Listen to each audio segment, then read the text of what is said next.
సరే, ఒక బాధ్యతాయుతమైనటువంటి ప్రభుత్వం దాని మీద వారు లేవనెత్తినటువంటి అనేక అంశాలను అయితే నివృత్తి చేయాలి, లేదా వాటి మీద చర్చించి సవరించుకోవాలి, సరి అయిన వివరణ ప్రజలకు ఇవ్వాలి. నిన్న రేవంత్ రెడ్డి గారు అంటే ఎంత మరుగుజ్జు మనస్తత్వం అంటే, కేసీఆర్ గారు 7ంటికి ప్రెస్ మీట్ అయితే ఆయన 9 గంటలకు రాత్రి 9:30కి ఇంట్లో చిట్చాట్ పెట్టడం అంటేనే ఆయన ఎంత సంకుచిత మనస్తత్వంతో, ఎంత మరుగుజ్జు మనస్తత్వంతో ఆయన గారు ముఖ్యమంత్రి పనిచేస్తుండో మనకు అర్థమవుతా ఉంది. సరే, అది ఆయన విజ్ఞత, ఆయనకు వదిలేస్తాం. ఇప్పుడు కేసీఆర్ గారి వ్యక్తిత్వం ఏమో హిమాలయాల పర్వతాలంత ఎత్తుగలిగిన వ్యక్తిత్వం కేసీఆర్ గారిది. రేవంత్ రెడ్డిది ఏమైపోయిందంటే ఒక మరుగుజ్జు మనస్తత్వం, సంకుచిత భావాలు కలిగినటువంటి వ్యక్తి. కేసీఆర్ గారు నిన్న ఒక స్టేట్స్మెన్ లాగా మాట్లాడారు, కానీ రేవంత్ రెడ్డి గారు నిన్న చిట్చాట్ రూపంలో మాట్లాడింది ఎట్లుందంటే ఒక స్ట్రీట్ రౌడీ లాగా మాట్లాడినట్టున్నది. సో ఒక గల్లీ గుండా ఓ దాదా మాట్లాడినట్టుగా ఒక స్ట్రీట్ రౌడీ లాగా రేవంత్ రెడ్డి గారు మాట్లాడారు.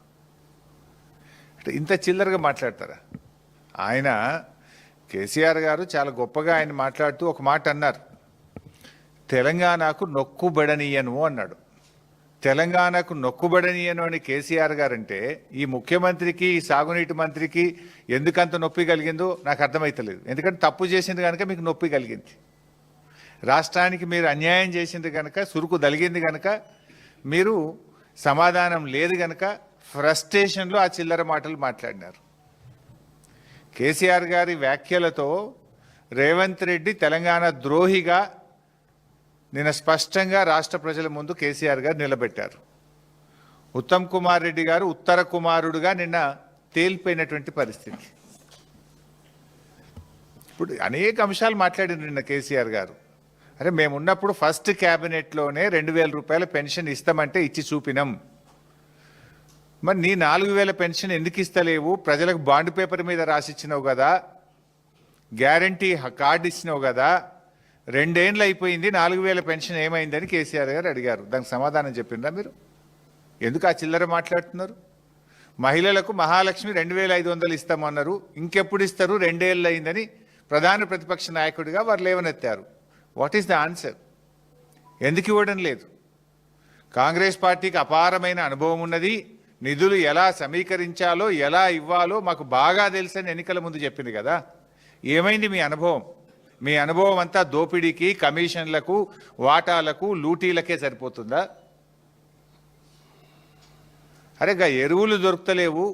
బీఆర్ఎస్ ఉన్నప్పుడు ఆటో డ్రైవర్కి ఫోన్ చేస్తే ఇంటికాడ ఎరువుల బస్తాలు దించిపోయినరు, బాయికాడ దించిపోయినరు. కాంగ్రెస్ వచ్చినాక మళ్ళీ చెప్పులు లైన్లో పెట్టే పరిస్థితి వచ్చింది. మళ్ళీ యాపులేంది, మ్యాపులేంది, రైతులను ఎందుకు గోసబెడుతున్నారు అని కేసీఆర్ గారు మాట్లాడారు.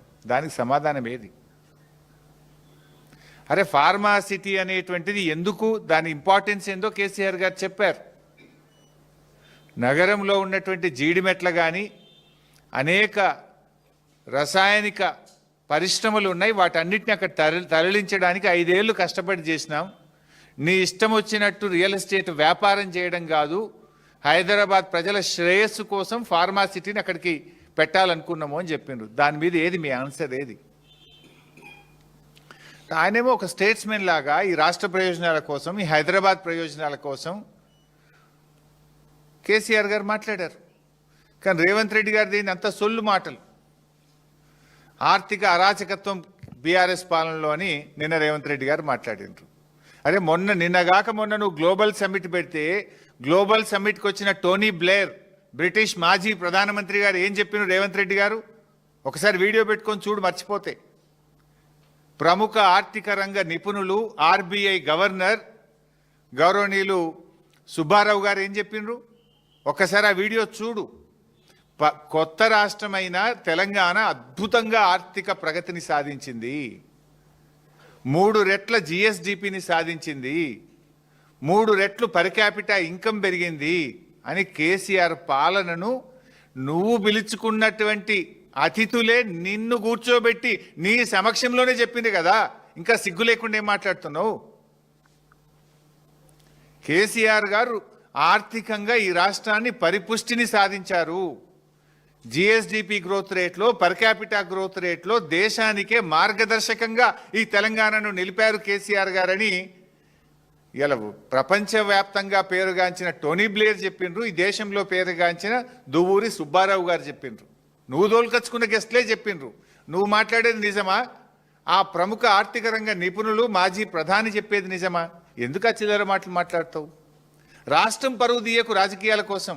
ఈ రాష్ట్రం గొప్పగా ఉన్నది ఆర్థికంగా అని మాజీ ప్రధాని, మాజీ ఆర్బీఐ గవర్నర్లు ఒకవైపు కితాబిస్తుంటే నువ్వు రాజకీయాల కోసం ఎందుకు ఈ చిల్లర మాటలు మాట్లాడుతున్నావు? రాష్ట్ర ప్రజల పరువును ఎందుకు తీస్తున్నావు? రాష్ట్రం యొక్క గౌరవాన్ని ఎందుకు దెబ్బతీస్తున్నావు? రాష్ట్ర ప్రగతిని ఎందుకు దెబ్బతీస్తున్నావు అని అడుగుతా ఉన్నా. అసలు ఏమన్నా మాట్లాడితే ఏమన్నా ఒక సందర్భం ఉందా? ఇప్పుడు ఏదో పచ్చ కళ్ళద్దాలు పెట్టుకుంటే లోకమంతా పచ్చగా కనబడ్డట్టు ఈ రేవంత్ రెడ్డి బుద్ధే అది. ఎందుకంటే ఆయనే స్వయంగా చెప్పిండు, నా సొంత పార్టీ నాయకులనే తొక్కుకుంటా పెరిగినోన్ని అని నువ్వే చెప్పినావు కదా. నీ నాయకుడు, నీ మంత్రి కోమటిరెడ్డి వెంకటరెడ్డే చెప్పిండు, 50 కోట్లు పెట్టి మావాడు పిసిసి అధ్యక్ష పదవి కొనుక్కున్నాడు అని. 50 లక్షల రూపాయలు లంచం ఇస్తూ రెడ్ హ్యాండెడ్గా ఒక ఎమ్మెల్యేను కొనుగోలు చేసే ప్రక్రియలో పట్టుబడ్డ దొంగవు నువ్వు. అసలు నీకు నిజాయితీ ఎక్కడదయా? మా దృష్టిలో ఒక పార్టీ అనేది తల్లి లాంటిది. పార్టీ అధ్యక్షులు ఒక తండ్రి లాంటి వారు. 25 సంవత్సరాలుగా ఒక రాజకీయ పార్టీలో నిజాయితీగా, నిక్కచ్చిగా నాయకుడి అడుగుజాడల్లో త్యాగాల పునాదుల మీద ఎదిగిన నాయకత్వం మాది. నువ్వేందే చదువుకున్నది బీజేపీ లాంటి నువ్వే చెప్తివి. అదేవిధంగా పెరిగిందేమో తెలుగుదేశం లాంటివి, నౌకరేమో కాంగ్రెస్లో చేస్తున్నా అనబట్టివి. రేపేడుంటావో తెలియని రకం నువ్వు. పుట్టుకో దాంట్లో, చదువో దాంట్లో, నౌకరో దాంట్లో, రేపెండ్లుంటావో నువ్వు. అసలు నీకు నీతి, జాతి, విలువలు నీకేమైనా ఉన్నాయా? పైసలు పెట్టి పదవి కొనుక్కుంటావు, పూటకో పార్టీ మారుస్తావు. చొక్కాలు మార్చినంత ఈజీగా పార్టీలు మార్చిన నాయకుడు రేవంత్ రెడ్డి. అరే మేము సిల్వర్ జూబ్లీ జరుపుకున్నాం. ఎమ్మెల్యే పదవిని, మంత్రి పదవిని మా నాయకుడు ఆదేశిస్తే గడ్డిపోచల్లాగా త్యాగాలు చేసిన చరిత్ర మాది. వెన్నుపోట్లు పొడిచిన చరిత్ర నీది. నీకు మాకు నక్కకు నాగలోకు అనుకున్నంత తేడా ఉంది. నువ్వా మా గురించి మాట్లాడేది? నీకు మాట్లాడే అసలు నైతికత ఉందా నీకు? ఇవాళ నువ్వు ఎట్లా అంటే ఊసర వెల్లులు కూడా నిన్ను చూస్తే సిగ్గుపడతాయి. నువ్వు మాటలు మార్చే తీరు కానీ, నువ్వు పార్టీలు మార్చే తీరు ఊసర వెల్లులు కూడా సిగ్గుపడేటంత దారుణంగా ఉంది నీ పరిస్థితి.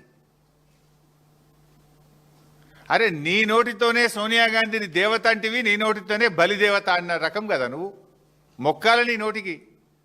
బలిదేవత అన్నది నువ్వే, దేవత అన్నది నువ్వే. రేపు ఇంకేమంటావు ఆమెను? అసలు నీకు స్టాండ్ ఉందా? నీకు ఒక సిద్ధాంతం ఉందా? నీకు ఒక పద్ధతి ఉన్నదా రేవంత్ రెడ్డి? నీకు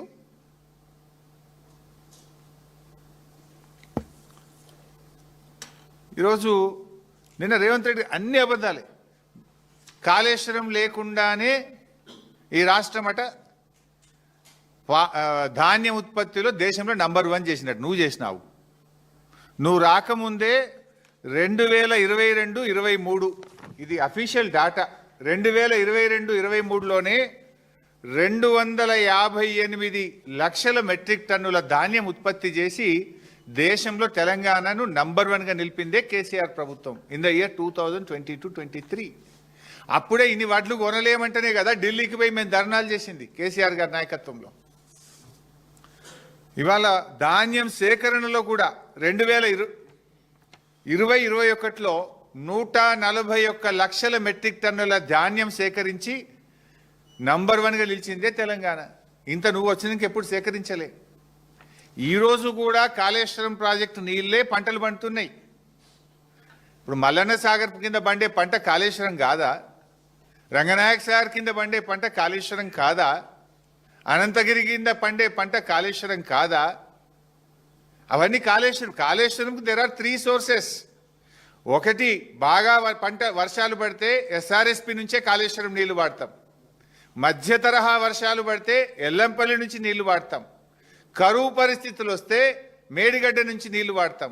గత 2 సంవత్సరాలుగా వర్షాలు పడ్డాయి కనుక ఇటు ఎల్లంపల్లి అటు ఎస్ఆర్ఎస్పి నుంచే కాళేశ్వరం మోటార్లు ఆన్ చేసినాం, కాళేశ్వరం ద్వారా రిజర్వాయర్లు నింపినాం, కాళేశ్వరం ప్రాజెక్టు ద్వారా లక్షల ఎకరాలకు ప్రత్యక్షంగా